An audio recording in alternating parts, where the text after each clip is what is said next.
반갑습니다. 자주 뵙는 것 같아요.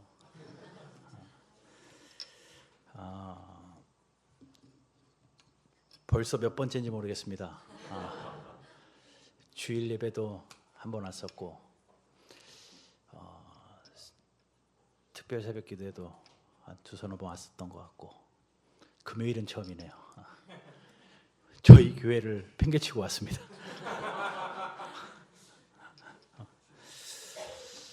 왜 자꾸 부를까? 많이 고민을 해요. 근데 참 지혜롭다라는 생각이 들어요. 왜냐하면 제가 한 번 왔다가 가면 저희 교회도 있고 제가 섬기는 성도들도 있는데 왜 바이샘 교회를 위해서 못하러 기도하겠어요? 여러분들이 있는데. 근데 자꾸 오니까요, 저도 모르게 기도하고 있더라고요. 제가 여러분들 2대 담임 목사님 위해서도 기도하고요, 한 목사님 앞으로의 사역을 위해서도 기도하고, 여러분들 청빙 투표하는 그날도 그 전날도 제가 기도하고요. 기도해달라고 얘기 안 했는데 제가 기도하고 있더라고요. 몇 번 왔다고. 그리고 따져보니까요, 제가 저희 교회 다음으로 많이 왔어요. 그만큼 유명하지 않다는 얘기예요. 제 코가 석자고 교회에서 할 일도 많은데 왜 바이샘 교회를 위해서 기도하고 있는지 아무튼 감사합니다. 한 달 전에 저희 교회 권사님하고 같이 식사할 기회가 있었습니다. 식사하고 차 마시면서 저희 권사님이 그러는 거예요. 목사님, 저한테 조카가 하나 있는데요, 이 조카가요, 목사님 될 분이랑 결혼을 하려고 그래요. 그러는 거예요. 아유, 권사님 잘 됐네요. 그랬더니 잘 됐는데 사모의 길이 얼마나 힘든지 아니까 목사님 제가 반대했어요. 그러는 거예요. 그런데 반대했는데도 결혼하고 말았어요. 그래요. 그래서 아유, 그거 잘하셨어요. 위에서 기도해 주세요. 이제 그렇게 얘기를 하고 말았는데, 그런데 되게 좋대요 라고 얘기를 해요. 그리고 어느 교회에서 부교육자로 사역하고 있는데 담임 목사님도 너무 좋고 성도들도 너무 좋고, 또 특별히 교회가 아이들도 많고 청년들도 많고 또 교육자들 자녀들도 많대요. 그래요. 그래서 그래요? 잘 됐네요. 요즘 저출산인데, 그리고 교회들마다 다음 세대가 없어진다는데 너무 감사한 일이에요. 그러면서 그랬어요. 그러면 그냥 묻는 말이에요. 그러면 어디서 사역을 해요? 그랬더니 안양에 무슨 교회래요. 그러는 거예요. 그래서 안양에 무슨 교회에 교역자들이 자녀들이 많다? 그러면서 담임 목사님이 애가 넷이라는 거예요. 그래서 야, 이거 한 목사님 말고 애가 넷인 분이 또 있나? 너무 신기해가지고 제가 핸드폰으로 바이슨 교회 찾았어요. 찾아가지고 딱 보고 이 중에 있어요. 교육자란에 권사님 이 중에 있어요. 그랬더니 어머, 목사님 여기 있어요. 박순옥 권사님 조카분 누구세요? 여기 계시네. 야, 깜짝 놀란 거예요. 우리 권사님 조카분이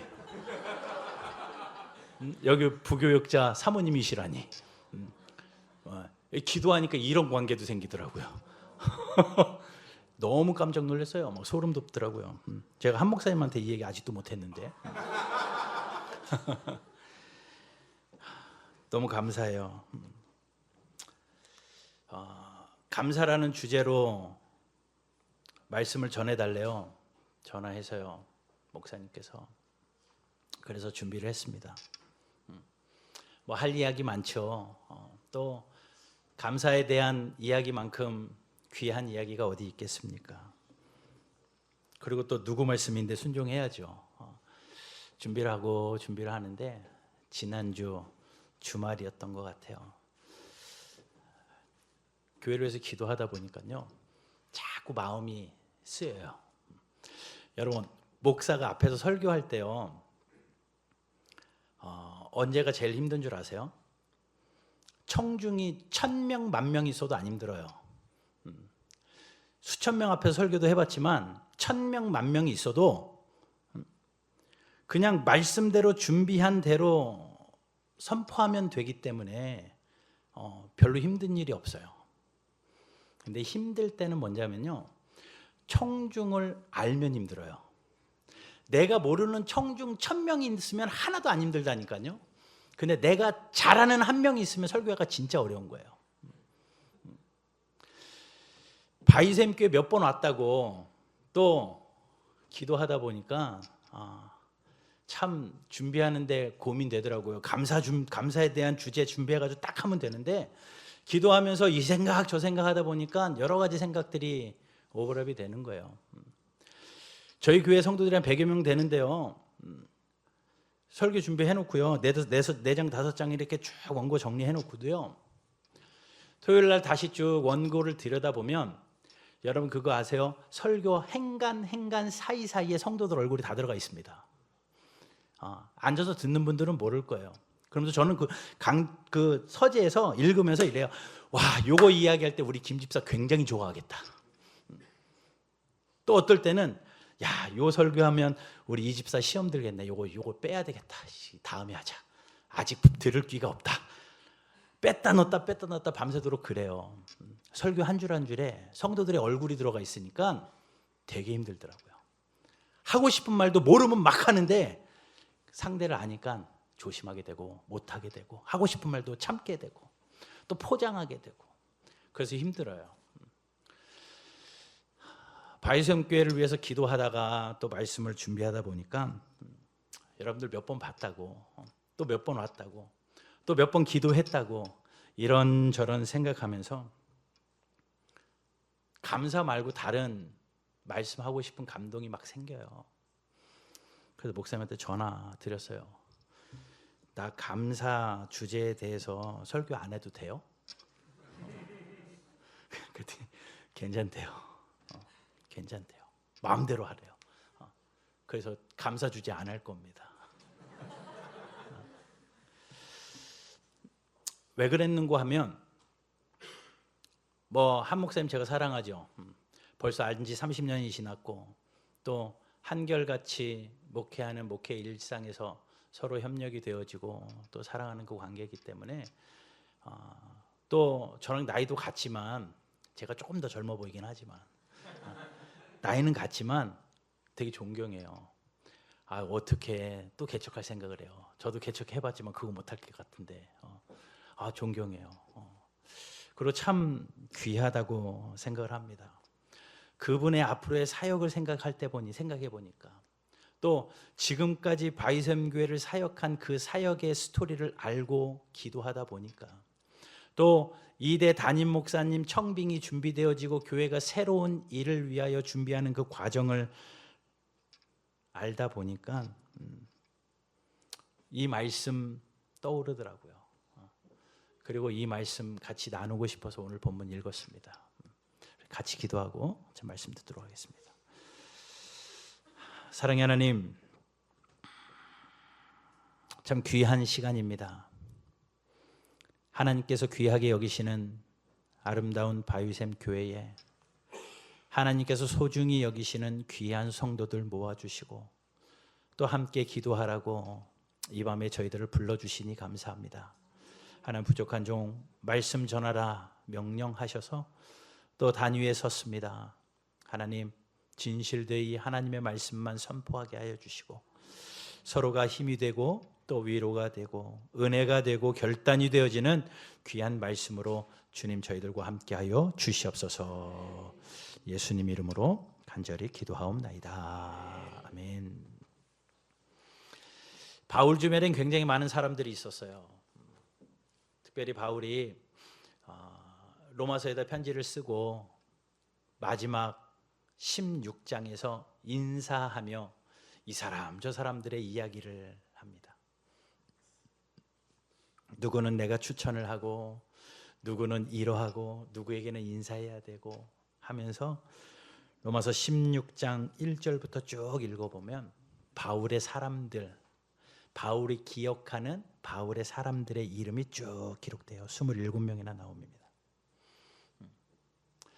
그 27명의 이름들을 바울이 한 명씩 한 명씩 언급하면서요, 편지를 마무리하는 거죠.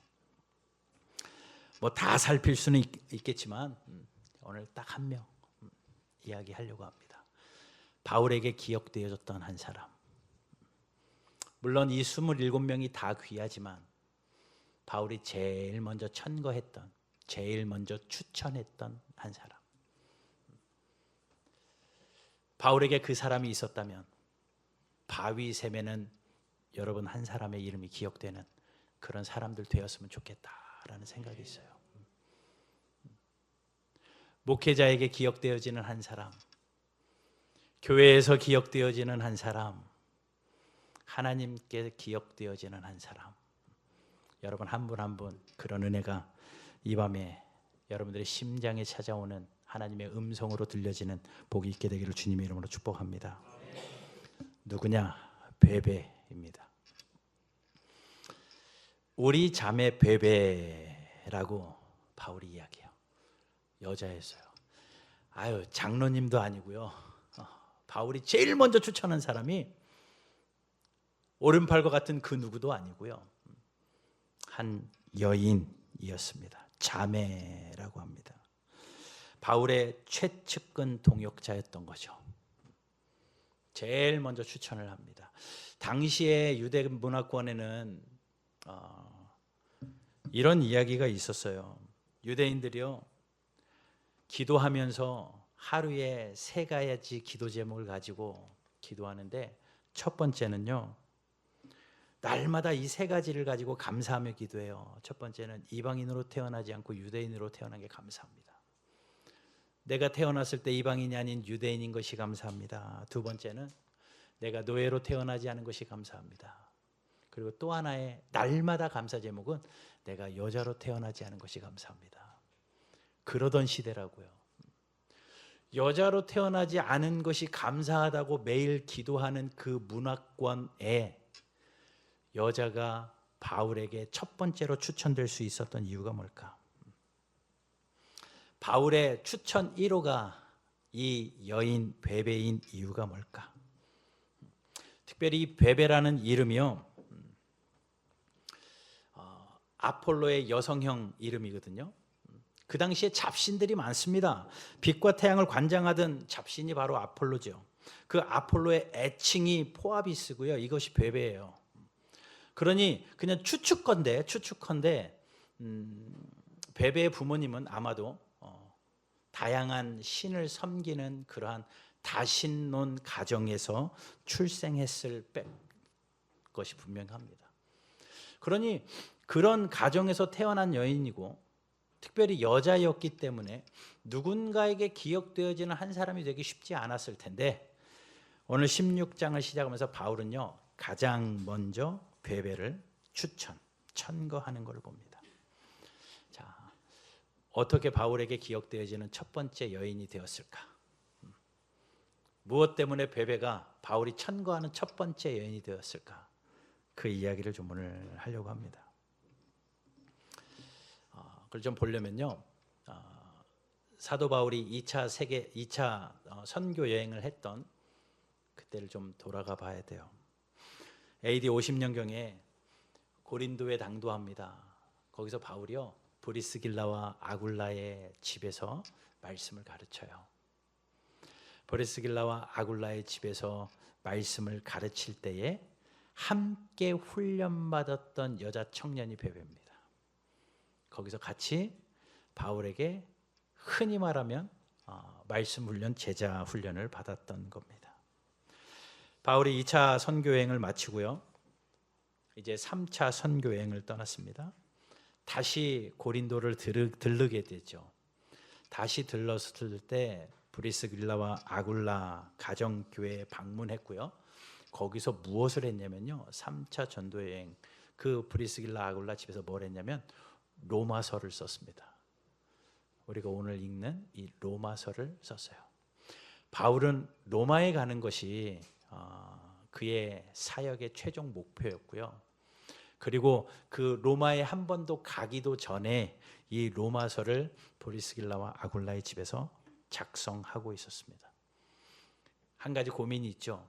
지금이야 편지를 쓰면 우체국이나 뭐 다른 방법으로 얼마든지 편지를 전달할 수 있을 텐데 당시에는 그런 상황이 여건이 없었고 사람이 전달해야만 하는 인편을 통해서 전달하는 그러한 시스템이었기 때문에 이 소중한 편지, 생명과 같이 적어내려간 이 편지를 누가 전달할까?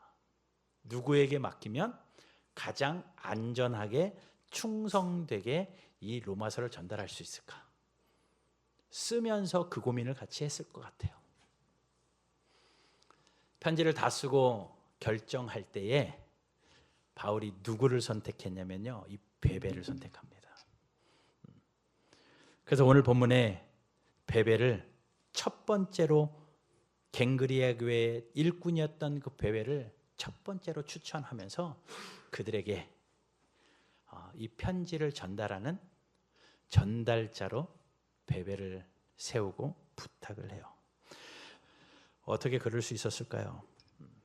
바울에겐 굉장히 소중한 편지입니다. 자기의 전생에 걸려있는 소중한 편지입니다.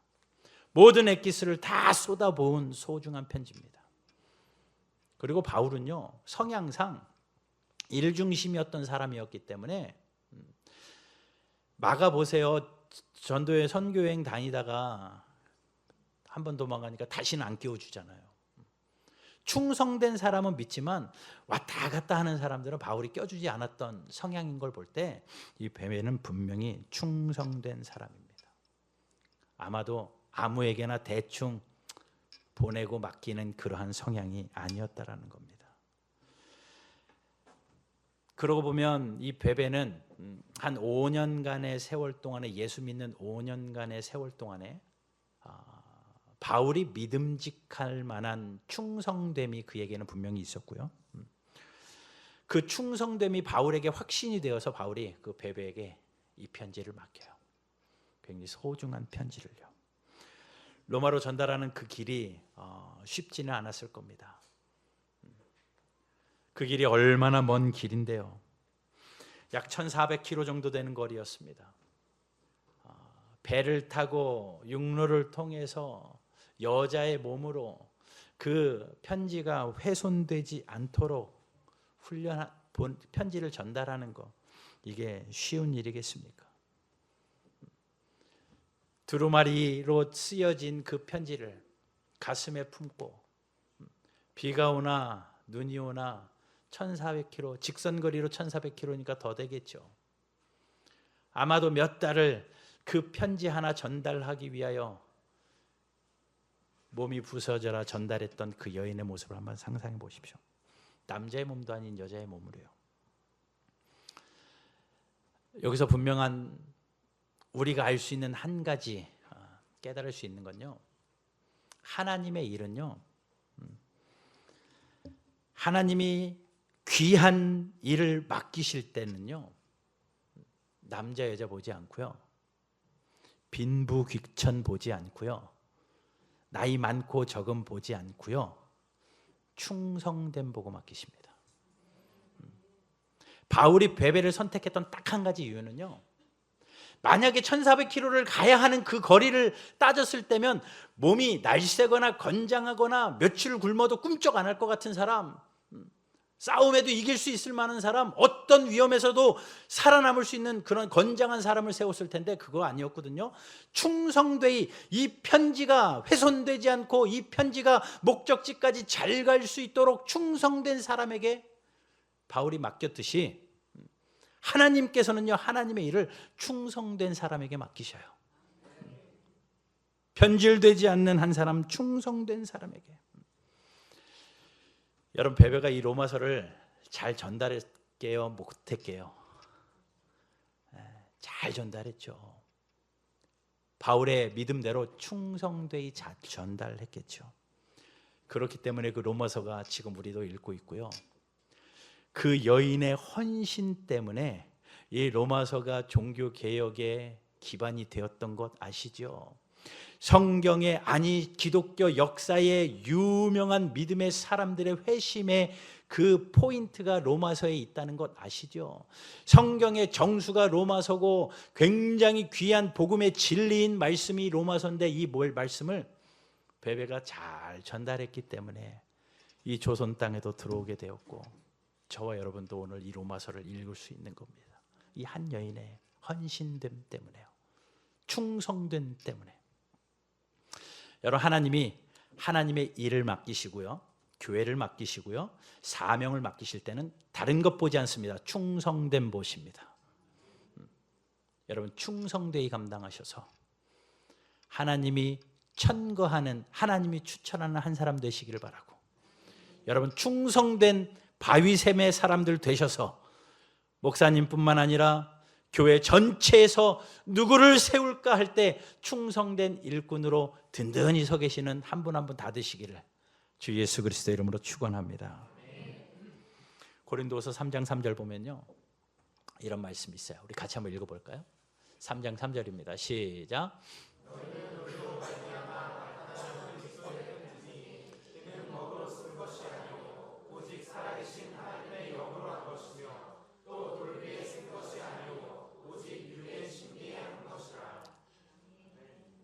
편지래요.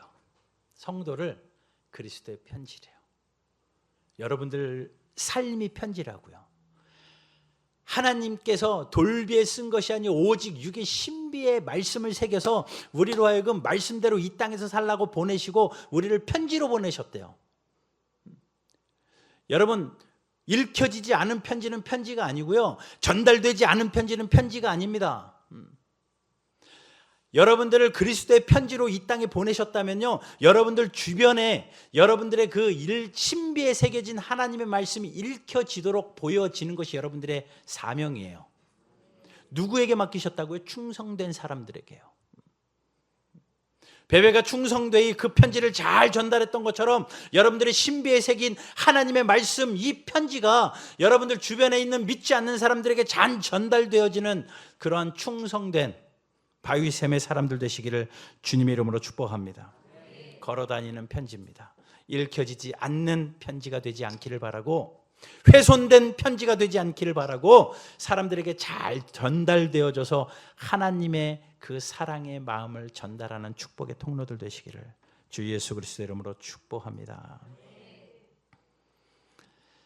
자, 바울이 그의 충성됨 때문에 편지를 전달하는 첫 번째 여인으로 천거해요.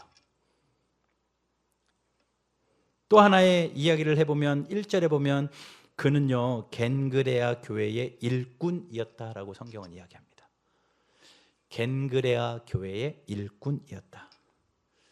겐그레아 교회는요 고린도 교회에서 파생된 교회입니다. 그러니까 고린도 교회에서 약간 분립해서 개척한 교회 같은 그러한 교회입니다. 그 교회의 일꾼이었다라고 말해요. 일꾼이라고 말해요. 교회는요 세 종류의 교인이 있대요. 하나는 구경꾼이랍니다. 뭐래도 구경해요. 예배도 구경하고 봉사도 구경하고 전도도 구경하고 모든 걸 다 구경합니다. 또 한 사람은 말꾼이 있어요. 구경꾼보다는 더 열심인 척해요. 근데 말이 너무 많아요. 말이 많은 사람들의 특징이 뭡니까? 지는 안 해요. 말만 해요. 말이 정말 많고 말은 청산윤수고 다 맞는 것 같아요. 항상 말만 있습니다. 그런데 손발이 움직이지 않고 희생하지 않습니다. 말꾼이 있어요. 또 하나는요 일꾼입니다. 일꾼은요 말하지 않아요. 손이 말해요. 일꾼은요 발이 말해요. 힘들어도 어려도 왜 안 힘들겠어요? 왜 안 어렵겠어요? 다 알아요. 그런데 말꾼은 힘들다고 그러고 안 하고요, 일꾼은요 묵묵히 해요. 이 겐그레 교회의 일꾼이 베베였습니다. 겐그레 교회는 고린도 교회에서 파생되어진 교회인데요, 얼마나 열악했는지요. 건물도 없을 뿐만 아니라 담임 목회자도 없었습니다.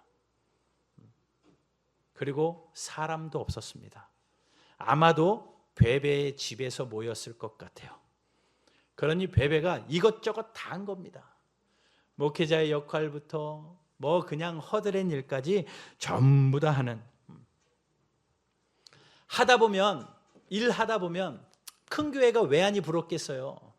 아, 우리 교회는 이게 없고 우리 교회는 이게 없고 나는 저 교회가 좋다. 얼마든지 옆에 큰 교회로 갈 수도 있고, 아, 너무 어려우니까 다시 고린도 교회랑 다시 합칩시다, 이런 이야기도 할 법도 한데, 아무것도 없는 교회고 목회자도 없는 교회인데 그 베베는 거기서 일꾼이었습니다. 혼자 있어도 충성되이 감당하는 일꾼이었어요. 얼마나 충성됐습니까? 남들이 안 하는 일을 앞장서서 구원의 기쁨을 가지고 더 큰 교회를 가려고 하지 아니하고 지금 이곳에서 사명 감당하는 충성된 여인이 바로 이 베베였습니다. 일꾼이라는 단어가 디아코노스라는 헬라어 단어인데 이게요, 집사라는 뜻이거든요. 아마도 여성 초대 집사였을 것 같아요. 여러분, 일꾼 되어지시길 바랍니다. 바위샘의 사람들은 전부 다 베베와 같이 바위샘의 말꾼이 아니라 구경꾼이 아니라 일꾼 되어지는 복이 있기를 주님의 이름으로 축복합니다. 그리고 2절을 보면요, 바울이 베베를 어떻게 소개하는지 이게 중요하거든요. 너희는, 여기서 너희는 누구겠어요? 로마 교인 성도들이요. 너희는 주 안에서 성도들의 합당한 예절로 그를 영접하래요. 그가 누구겠어요? 베베요. 베베가 편지 가지고 이제 로마 교회 갔잖아요. 로마 교회 편지를 읽잖아요. 읽으면서 이걸 읽는 겁니다. 아, 바울 목사님이 우리에게 합당한 예절로 베베를 영접하라고 하는구나. 그리고 무엇이든지 그에게 소용되는 바를 도와주어라. 베베가 필요하다고 하면, 잠자리가 없다고 하면 잠자리 내주고, 배고프다 그러면 밥 사주고, 그에게 소용된 필요한 모든 것을 다 도와줘라 라고 바울이 로마 교회에다가 편지를 쓰는 겁니다. 이유는요, 이는 같이 읽어봅시다. 시작.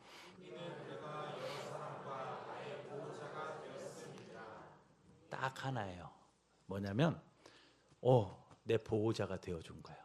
여러 사람의 보호자, 그리고 특히 나 바울의 보호자 같은 역할을 그 베베가 했기 때문에 이제 내가 없는 그곳에 베베가 너희들 앞에 서게 되면 너희는 최대한 예절로 베베에 필요한 모든 것을 다 도와줘라 라고 말합니다. 여기서 보호자라는 헬라어 단어가요, 프로스타티스라는 단어입니다. 이 단어가 두 개가 합성된 거거든요. 프로라는 단어하고 히스템이라는 단어가 합성된 거예요. 프로는 뭐뭐뭐 앞에, 히스템이는 서 있다. 그러니까 보호자가 뭐냐, 누구 앞에 서 있는 겁니다.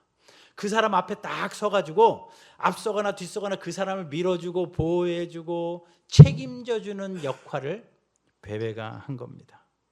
무슨 일이 있을 때 딱 서서 바울을 물심양면으로 도와줬던 후견인 역할을 충분히 한 거예요. 바울이 어려운 일이 있을 때, 바울이 힘든 일이 있을 때, 무언가 필요할 때 언제나 앞장서서 바울을 첫 번째로 후견인 역할을 했던 사람이 베베입니다. 그 일을 한 거예요. 그러니 바울이요, 그 감사한 이유 때문에 나에게 보호자가 되었던 그 베베를 로마 교회에다가 부탁을 하는 겁니다. 너희는 주 안에서 성도들의 합당한 예절로 그를 영접하고 무엇이든지 그에게 소용되는 바를 도와주라 라고 말합니다. 여기서 또 도와주다라는 단어가 나오잖아요. 이 도와주다라는 단어가요, 헬라어로요 파라히스템입니다. 아까 보호자라는 뜻은 프로히스템이라고 그랬잖아요. 앞에 서다. 파라히스템에는요 옆에 서 있는 겁니다. 옆에 서서 도와주는 거예요. 곁에 서서 도와주라고 명령합니다. 여러분, 베베는요 바울 앞에서 도움을 줬던 사람입니다. 그런데 바울이 떠나고 그가 그의 사명을 감당하기 위하여 로마 교회에 섰을 때 아는 사람 하나도 없고 나를 도와줄 수 있는 사람 하나도 없는데 바울의 편지 하나 때문에 로마 전 성도가 옆에 다 쓰는 거예요. 하나님의 사람, 하나님의 사역자 프로시스템이 앞에 섰더니 하나님께서 주변에 돕는 사람들을 파라시스테미로 쫙 세워버리는 겁니다. 로마 교회가 그를 도와주는 겁니다. 베베가 그러한 삶을 산 거예요. 여러분, 하나님의 사역자들을 위하여 프로시스템이 하는 성도들 되시면 하나님이 기억하시죠. 하나님이 기억하시고 여러분들 주변에 프로시스템이 돕는 자들을 세워주십니다. 베베라는 이름의 뜻은요, 빛나다라는 거예요. 얼마나 빛나게 살았는지를 몰라요. 그 로마 교회에서 그 사명을 감당하면서 굉장히 선한 행실로 많은 사람들을 옳은 대로 인도한 여인이었습니다. 참 멋있는 사람이에요. 여러분, 다니엘서 12장 3절 같이 한 번만 읽어볼게요. 같이 읽습니다. 시작. 많은 사람을 옳은 대로 인견 별과 같이 영원토록 비추시라. 비추리라. 이 빛나게 하다. 이게 베베예요. 베베. 여러분들의 삶이 영원토록 빛나게 하는 그런 베베와 같은 그런 한 사람 되시기를 주님의 이름으로 축복합니다.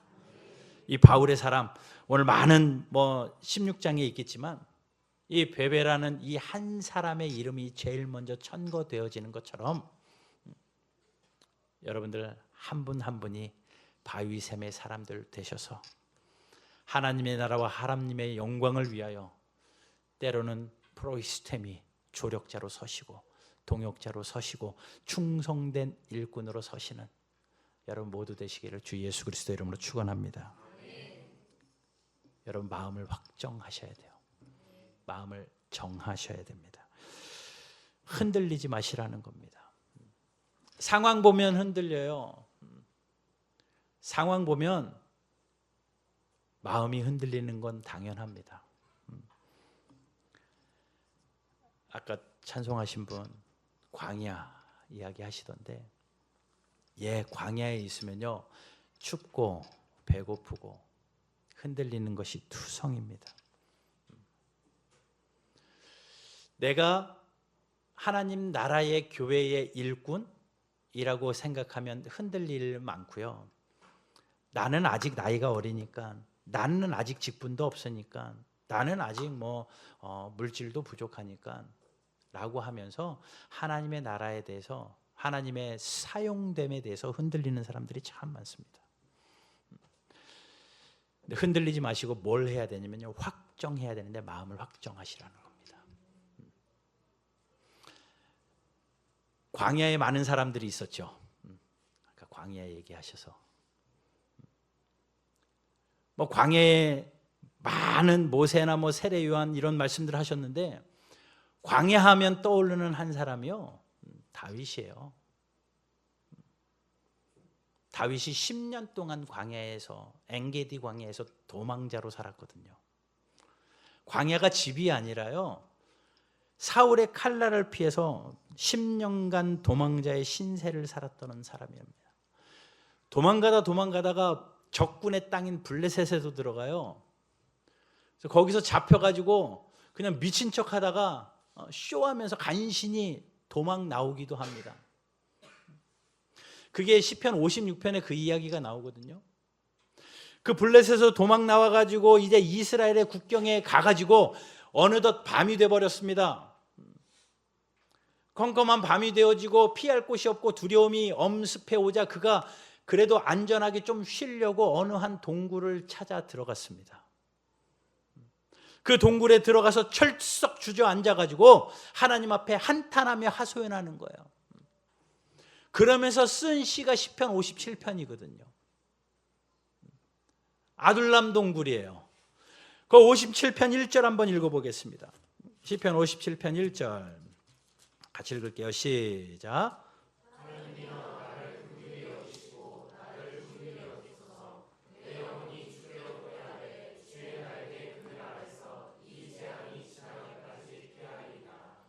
그 광야에서 동굴에서 무서움에 떨면서 사울의 칼날이 두려움에 떨면서 밤을 지나면서 그 들짐승들의 그런 위험에 노출되어 있는 자신이 너무나도 처량했는지 그 동굴에서 철썩 주저앉아가지고 하나님 나에게 긍휼을 베풀어 주십시오. 하나님 나에게 은혜를 베풀어 주십시오. 이 재앙들이 다 지나갈 때까지 하나님 나를 도와주십시오. 그러면서 2절부터 3절 쭉 이야기를 자신의 신세를 타령합니다. 하나님 내가 지금 이런 상황이거든요 라고 이야기해요. 3절 보게 되면 나를 삼키려는 자들이 나를 비방합니다. 나를 삼키려는 자들이 너무나도 비방이 많아가지고 너무나도 힘든 거예요. 또 내 영혼이 사자들 가운데 살고 있대요. 내 영혼이 나를 삼켜 먹으려고 하는 그런 사자들 가운데 굉장히 위험함 가운데 살고 있음을 이야기를 합니다. 또 5절, 6절, 7절 계속 읽어보면요, 사람들이 이를 가지고 나를 씹어먹는 것 같고 활에 찬 것 같고 그들이 말하는 혀는 날카로운 칼과 같고, 하나님 이 상황이 나의 상황입니다. 그들이 나를 잡으려고 내 걸음 앞에 웅덩이를 파놓고 그늘을 참아놓고 나를 어떻게든 잡으려고 하는 그런 상황입니다. 견딜 수 없습니다. 그러면서 하나님 앞에 그 광야에서 특별히 더 깊은 동굴에 들어가서 하소연해요. 하소연합니다. 그렇게 하나님 앞에 긍휼을 구하며 토해내듯이 동굴에서 기도하다가 보니 그가 발견된 게 하나가 있어요. 내 상황보다 이 동굴보다 더 어두운 게 내 마음이구나. 이 동굴보다 더 어두운 것, 이 깜깜한 밤보다 더 어두운 게 내 마음이구나. 자기 마음이 너무나도 어두운 걸 그는 기도 가운데 발견을 합니다. 광야가 문제가 아니었던 거예요. 동굴이 문제가 아니었던 거예요. 내 마음이 어두웠던 게 문제인 거예요. 그래서 의지적으로 그는, 그래, 내가 너무나도 어두웠구나. 내가 너무나도 이 10년의 광야 생활 도망 다니다 보니 내가 너무나도 어두워질 대로 어두워졌고 흔들릴 대로 흔들려 버렸구나. 그것을 깨달았습니다. 그래서 하나님 앞에 자신의 영혼을 향하여 선포해요.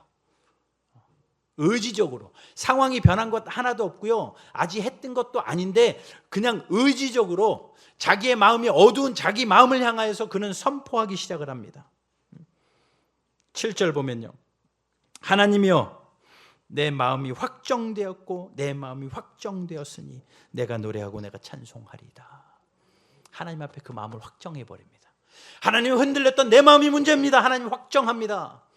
하나님 내가 세상 가운데 이리저리 흔들렸던 내 마음이 문제입니다. 하나님 내가 확정합니다. 하나님 세상이 어둡다고 투덜투덜 그랬는데 알고 보니 내 마음이 더 어두웠습니다. 하나님 내 마음을 확정합니다. 내가 주를 노래하고 찬송하겠습니다. 변한 것 하나도 없는데 자신의 영혼을 향하여 확정되었다라고 선포해버려요. 선포하다가요, 다윗이요, 그렇게 선포하다 보니까 자기 속 안에 잠들어 있는 걸 발견해요. 잠들어 있어서 깨워야 될 게 있구나. 그래서 잠들어 있는 세 가지를 깨우기 시작을 합니다. 8절에 내 영광아 깰지어다. 다윗이 어떤 사람인데요, 영광이 충만했던 사람입니다. 하나님의 영광이 충만했던 사람입니다. 골리앗 앞에 서서 당당히 그렇게 이야기했던 사람입니다. 너는 창과 칼을 의지하고 나오지만 나는 만군의 여호와 하나님의 이름을 의지하고 너 앞에 섰다 라고 말하면서 하나님의 영광을 만천하에 드러냈던, 의세등등했던, 기세등등했던 그러한 하나님의 영광이 충만했던 자예요. 그런데 도망자로 살다 보니, 광야에 살다 보니, 동굴에 갇혀 있다 보니, 이리저리 흔들리는 상황에 있다 보니 내 영광이 잠자고 있는 거예요. 그래서 하나님 앞에 선포하는 겁니다. 내 영혼을 향해서 내 영광아 깰지어다. 하나님의 영광이 충만한 너야 일어날지어다 라고 자신을 향하여 선포하는 겁니다. 또 보니까 또 자고 있는 게 있어요. 또 자고 있어요. 비파와 수금이 잠자요. 다윗이 또 이렇게 이야기합니다. 비파야 수금아 깰지어다. 다윗은 누굽니까? 왕궁에서 비파와 수금을 켜는 전문가였습니다.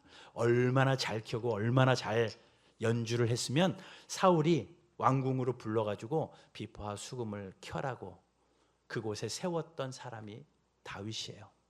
아마도 왕궁에서 도망 나오면서 비파 하나 등에 짊어지고 그러고 가지 않았을까. 내가 도망 다니다가 혹시 좀 시간이라도 나면 이 비파 꺼내서 찬양이라도 해야지 하고 등에 짊어지고 비파 들고 나왔을 거예요. 그런데 가방 한번 열어볼 틈도 없이 도망 다녔고, 뜬 눈으로 밤샌 날이 너무나도 많았고 힘들고 어려운 현실의 상황 가운데 비파와 수금을 한 번도 켜지 않았던, 하나님을 향하여 나에게 주신 재능을 한 번도 써보지 않았던 자신을 돌아보면서, 와, 내가 광야에 살다 보니, 내가 이렇게 이리저리 흔들리는 인생으로 살다 보니, 어두움 가운데 살다 보니 하나님이 나에게 주신 비파와 수금도 내가 잠재우고 있었구나. 안 되겠다.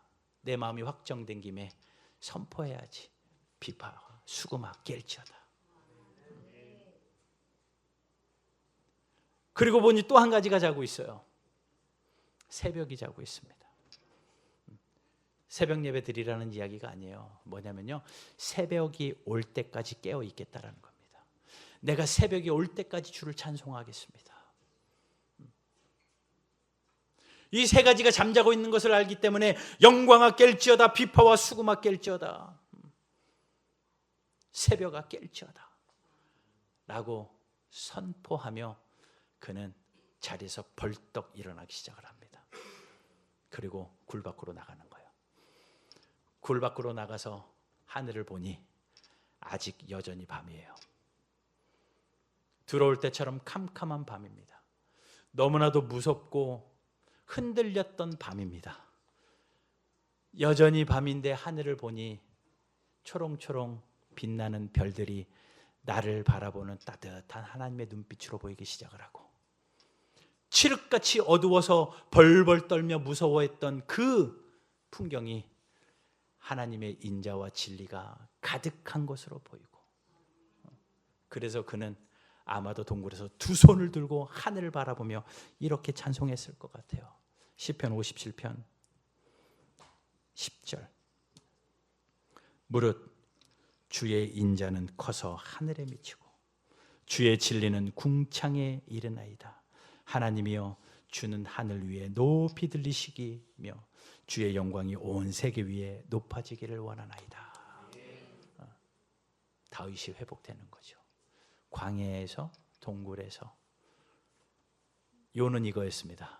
마음의 확정. 확정될 상황이어서 확정한 게 아니라, 환경 변한 거 하나도 없고 형편 변한 거 하나도 없고 여전히 어두운 밤이지만 하나님을 향하여, 하나님 내 마음이 확정되고 확정되었습니다 라고 내 마음을 하나님 앞에 드리니 내 안에 잠자고 있는 것들이 생각나 영광아 깰지어다, 비파와 수금아 깰지어다, 새벽아 깰지어다 깨우고 보니 이제 똑같은 밤이어도 차원이 다른 겁니다. 주의 인자는 커서 하늘에 미치고 주는 하늘 위에 높이 들리시며 주의 영광은 온 세계 위에 높아지기를 원합니다. 그러면서 그는 유명한 구절 9절을 57편 9절을 이렇게 써놨습니다. 주여, 내가 만민 중에서 주께 감사하오며 문 나라 중에서 주를 찬송하리이다. 만민 중에서 주께 감사하다. 이게 뭐냐면요, 만민이 감사하고 있는데 하나님 내가 최고의 감사를 드리게 하여 주십시오. 문나라 중에서 찬송한다. 문나라가 찬송하지만 하나님, 내가 하나님이 가장 기뻐하실 최고의 찬송을 올려드리게 하여 주십시오. 이 고백이에요. 얼마나 멋있습니까? 이 고백이 언제 나왔냐면요, 동굴에서요, 도망자의 신세에서요, 광야에서요. 그렇게 마음이 흔들릴 때요, 두렵고 어려울 때요, 그때 그는 이 찬송을 하게 되는데 출발이 어디였냐면 마음의 확정입니다. 여러분 마음을 확정하십시오. 하나님을 향하여 여러분들의 마음을 확정하세요. 이 확정하다라는 히브리어 단어가 쿤이라는 단어예요. 내가 하나님을 향하여 쿤하겠습니다. 확정, 흔들리지 않겠다라는 거죠. 세상 살면 좌로나 우로나 흔들리는 게 우리의 마음 아닙니까? 오늘 이 일 때문에 일이 흔들리고 저 일 때문에 저 일이 흔들리고, 교회 가서 흔들리고 집에 가서 흔들리고, 흔들리는 게 우리의 마음인데 여러분, 하나님을 향한 여러분들의 마음을 확정하십시오. 하나님, 내가 바위샘의 일꾼으로 베베와같이 충성된 일꾼으로 쿤하겠습니다. 하나님의 사역자들 앞에 하나님, 내가 보호자로 서는 쿤하는 일꾼 되겠습니다.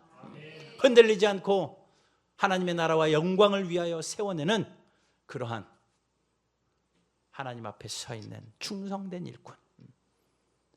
이 다윗의 회복의 역사가 여러분들 한 분들 한 분들 가운데 있기를 바라고, 그 하나님 앞에 깨어나는 그 영광이 여러분들 심령마다 일어나길 바라고, 그러해서 바울의 사람 베베와 같이 바위샘의 사람 여러분 한 분 한 분 다 되시기를 주 예수 그리스도의 이름으로 간절히 축원합니다.